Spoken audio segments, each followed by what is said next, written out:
করলাগুলো হলুদ হয়ে পচে যাচ্ছে, এমন কেন হচ্ছে? এটা মূলত মাছি পোকার আক্রমণ হয়েছে।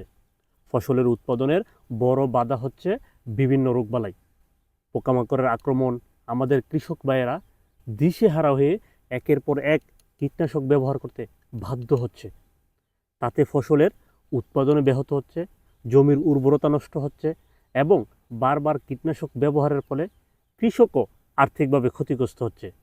এবং এই ফসল আমরা মানুষ যারা খাই, খাওয়ার পরেও স্বাস্থ্য ঝুঁকি দিন দিন বাড়তি আছে। এই সমস্যা শুধু আমাদের দেশে নয়, বরং পুরো বিশ্বে একই চিত্র।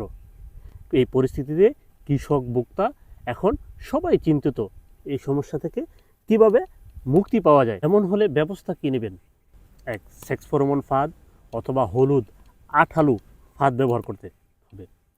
কিউলিয়ন নামক সেক্স ফেরোমন পানি ফাঁদের মাধ্যমে ব্যবহার করে প্রচুর পরিমাণে পুরুষ মাছি আকৃষ্ট করে পোকামাকড় মেরে ফেলা সম্ভব। অথবা সবিক্রোন 2 মিলিলিটার বা সাইবারমেথ্রিন জাতীয় কীটনাশক 1 মিলিলিটার হারে 10 থেকে 12 দিন পর পর 2-3 বার স্প্রে করতে পারেন। আসুন আমরা যারা সবজি উৎপাদন করি অতিরিক্ত কীটনাশক ব্যবহার কমাতে এই ধরনের ফাঁদ ব্যবহার করি। ধন্যবাদ।